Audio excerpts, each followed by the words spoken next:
going to entitle this video Black While Taking Out the Garbage Volume 2. I've already done a Black While Fishing video, Volume 1, and I said in that video I was going to make a series of black whiles. Black while driving, black while shopping, black while traveling, etc., etc. I mean, it could go on and on and on. But this one I'm going to entitle Black While Taking Out the Trash. And I think it's kind of self-explanatory. It was a young man in Lansing, Michigan by the name of Tayshawn Bernard, a 12-year-old young man, who was asked by his father to take out the trash while his father did other chores in the house. Well, Tayshawn proceeded to take the trash out the house. His father noticed that it was taking him a bit longer to return from taking out the trash, so his father went out to go look for him and see what was going on, what was the holdup. When his father walked out, he saw that there were several police cars and several police officers, and they had his young 12-year-old son handcuffed and had him detained and was questioning him. That's where this story picks up from Good Morning America. They're going to talk about it, and I'm going to chime in. Police said with a case of mistaken identity.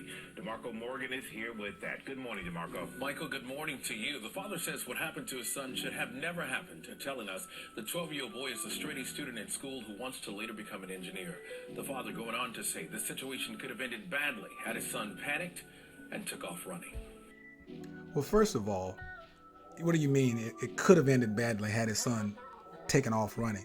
I mean, this is just a distraught father talking, because hopefully he's trained his child, especially as a so-called young black man, to never ever run from the cops, especially if you've done nothing wrong. This young man has done nothing wrong. He was asked to take out the trash. He did what he was told to do. What you should have been saying is you train your child to basically, once they see a police officer, and they encounter him, you are to, state the obvious, your name. As a young man, you probably would provide him identification, but he's 12 years old. You don't have an identification yet. So you would tell him your name, your business of where you're at, and then you move on, and then you tell him where you live and that your father lives there and he's home. That's it. That's all that you need to talk to the officer about, and it's up to the officer. The officer at that point is supposed to look for an adult. You're an underage kid. He's supposed to look for an adult. So I don't know what this officer was thinking of and I don't know if the young man told him his age. Maybe he doesn't look 12. He looks 12 to me. Or at least he looks underage. I mean, he may be tall for his age, but he does look underage. So I don't know why this officer decided to, handcuff the young man, but, it is what it is. Let's go on in the story. I'll talk about the handcuffing a little bit later. When it happened, I was really, shocked and frightened about the situation and how it happened.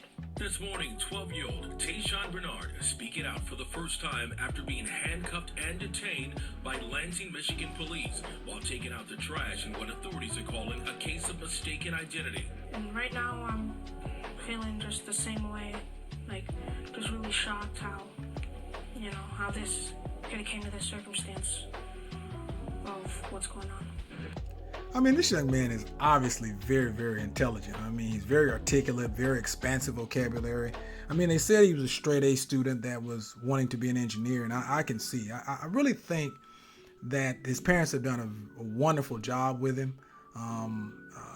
You can just look at him and tell that he's being reared properly.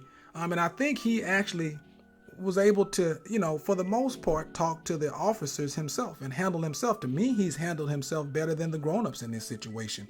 The officers handled this poorly, and even his father, to me, has handled this quite poorly. But this young man is, he doesn't seem, he may be traumatized, but he doesn't seem traumatized to me at all. He's very articulate. He stated his opinion of what happened. He stated his opinion of what happened. He stated his opinion of how he felt about what happened. I mean, hey, bravo to this young man. Very intelligent young man. Very. Kid bringing out his trash to be dumped. Cell phone video of the incident seen by millions, sparking outrage and a demand for answers. I was so mad I didn't want to hear anything. See, and that's a problem right there. If you're so upset that when you come down to, to see what's going on with your son, if you don't want to hear what the officer is saying, then you're coming down in a state to where you're not listening, and they're trying to explain to you what's going on, but you're not listening. You're busy fussing and kind of almost making it about yourself. And I know that you were, as a parent, you walk down, you see your child being, handcuffed, or you see your child being what you perceive to be arrested at that particular time. Because at that time, your child's in handcuffs, detainment and arrest and detain is all about the same thing in your opinion. But you see your child being detained, and you do get a little irate and upset. But as a so-called black man, you gotta, be level-headed. You have to be professional, and you have to, think about the whole situation before you encounter it. I mean, you just can't go down there overly emotional, because when you go down there overly emotional, you're not getting the correct information that you need to process the situation that's at hand.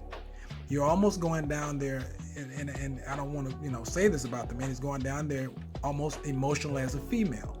He's yelling, he's upset, he doesn't want to talk to him. He only wants to talk to his son and try to figure out what's going on. I mean, it's just not the way to handle it. He's talking to the person that is filming it. It's saying his son is being traumatized.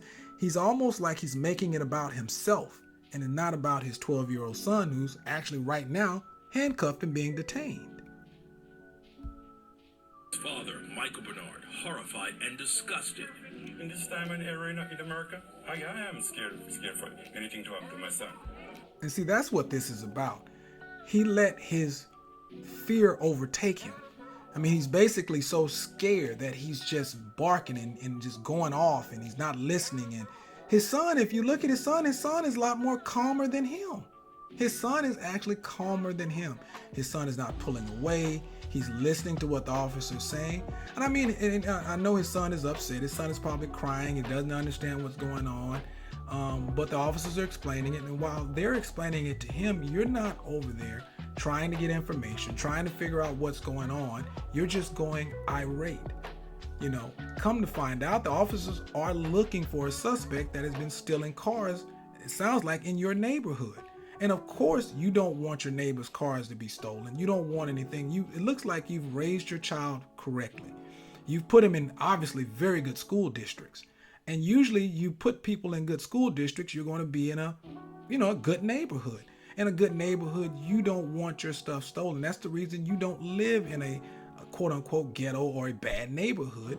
You're raising your child to be in an affluent or at least a nice neighborhood so they can have things. So you do need the officers there to make sure that things aren't getting stolen, but you also need them to use common sense and prudency when talking to, especially an underage kid, because the handcuffs, that's a bit much. I think you could have walked up to him, determined he was an underage kid.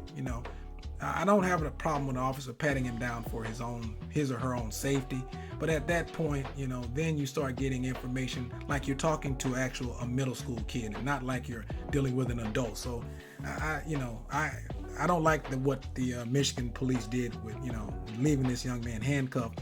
But I can imagine they may have left him handcuffed because the father came down and he was just not listening, and he's yelling and he's screaming and he's saying, he's just really saying that they're using a racial profile. And when you do that to people, they have to make sure that now they do everything by the book.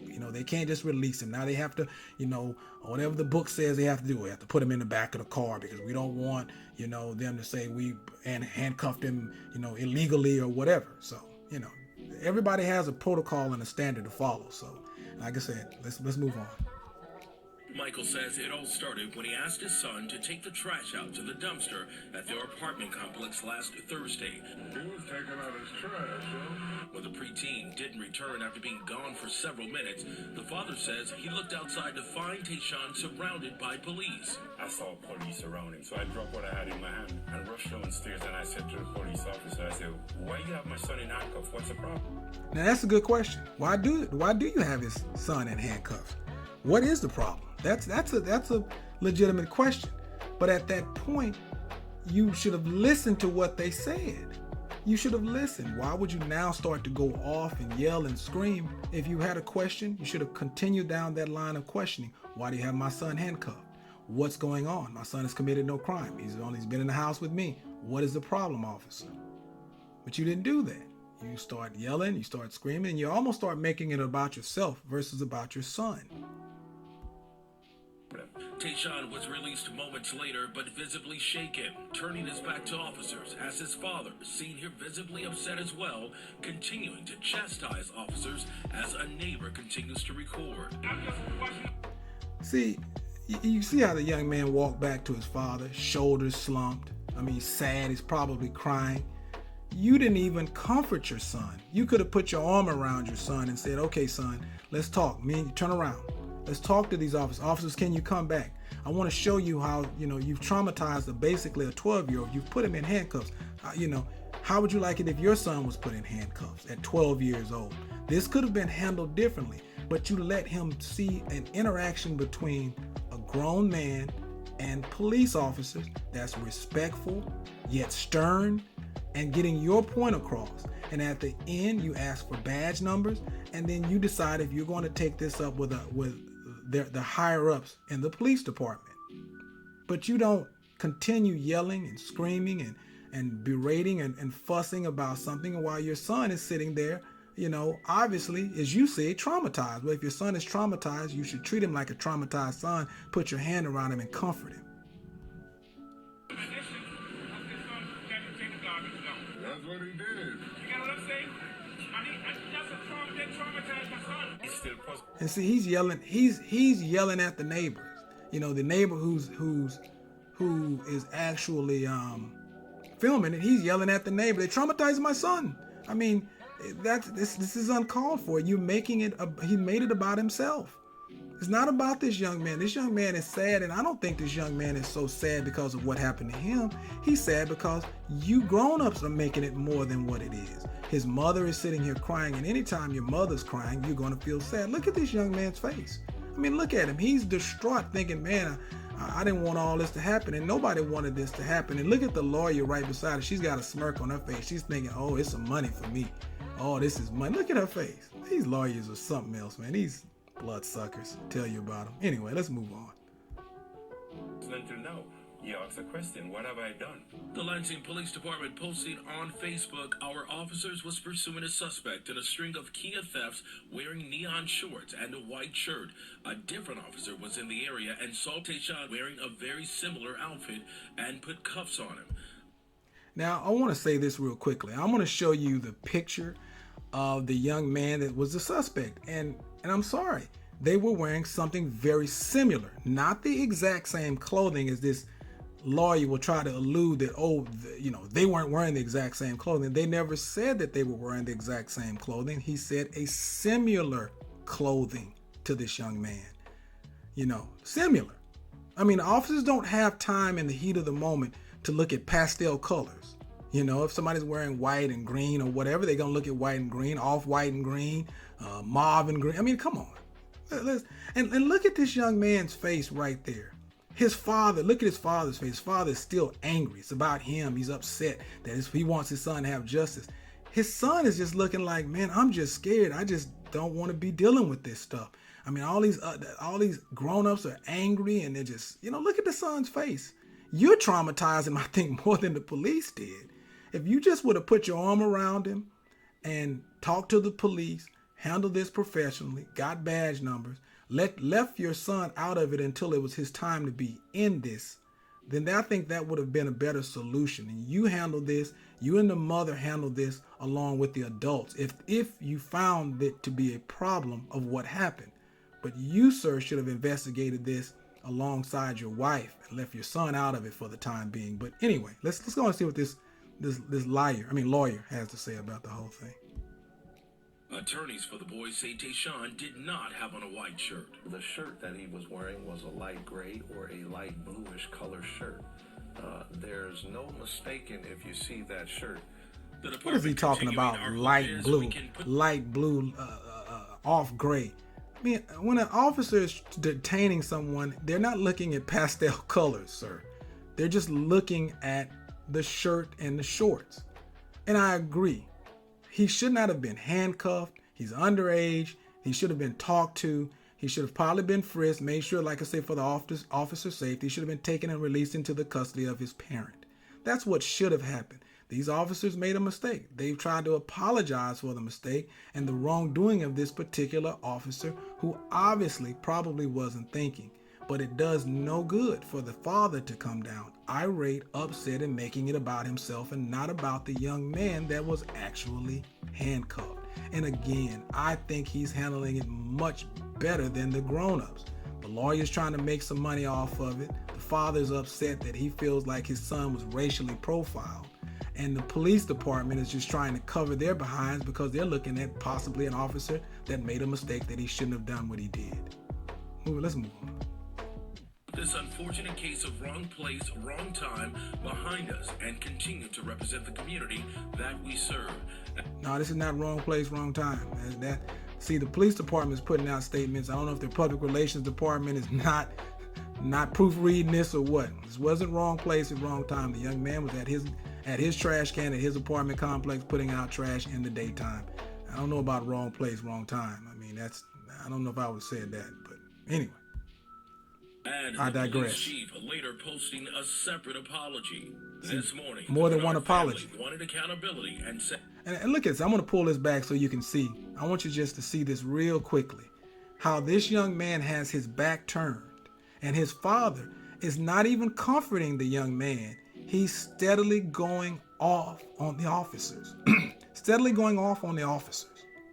I mean, this is where if your son is traumatized, this is where you turn him around and say, look is what you've done to this young man if he's traumatized. But you show him how to interact with police officers, level-headed, calm, and matter of fact.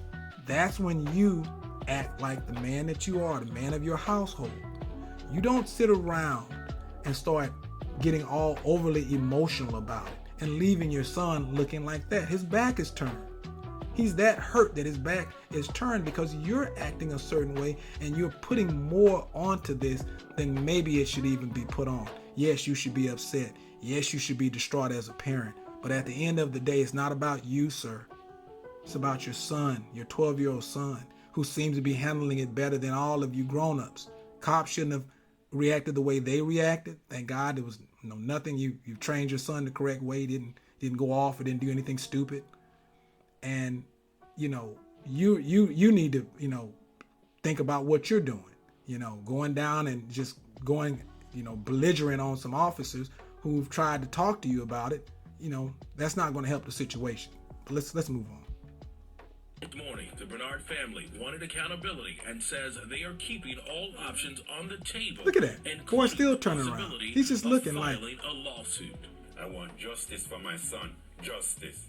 there's nothing wrong The with mayor justice. also apologizing for the ordeal, telling ABC News LPD is in contact with the family and providing support for any trauma involved, saying our officers do their absolute best to protect Lansing, but in this case, a mistake was made and we own it and apologize to those affected. But the family tells us in response they have yet to be contacted by the mayor or police. Guys? Well, you're not going to be contacted by the mayor and the police. Now you've got lawyers involved in it. I'm sure there are lawyers now on both sides because once you contact an attorney, that's it. As far as that, now it's a legal matter. It's all in litigation at this point. So no one's going to be making any more apologies. No one's probably even going to be talking to anybody because now everybody's gearing up for a lawsuit, and it's shameful. But at the end of the day, I mean, I hope the young man is not traumatized. He's an intelligent young man who I wish the best for.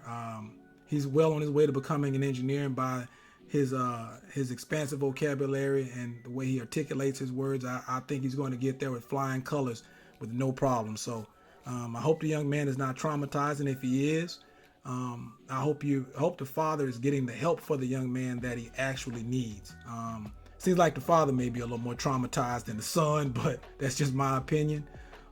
Like I said, if his son is traumatized, go ahead and get that young man the help he needs, because I can see that the father is not going to be able to help him because his father is more distraught and more fearful of what could have happened to his son instead of what actually happened in that particular moment. So do me a favor, like, comment, subscribe, and share. Tell me your opinion on it. Maybe, like I said, I'm wrong. Who knows? I just wanted to give you my opinion. And I think that both sides need to see it from the other person's vantage point.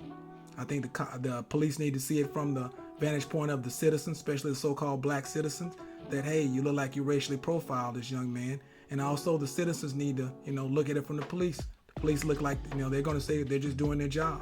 So, hey, look at it from both sides of the same coin. Talk to you guys later. Peace out. Like, comment, subscribe, and share. Tell me your thoughts. Out of here. Happy holidays. Merry New Year. Y'all have a great day. It's a great feeling to be back.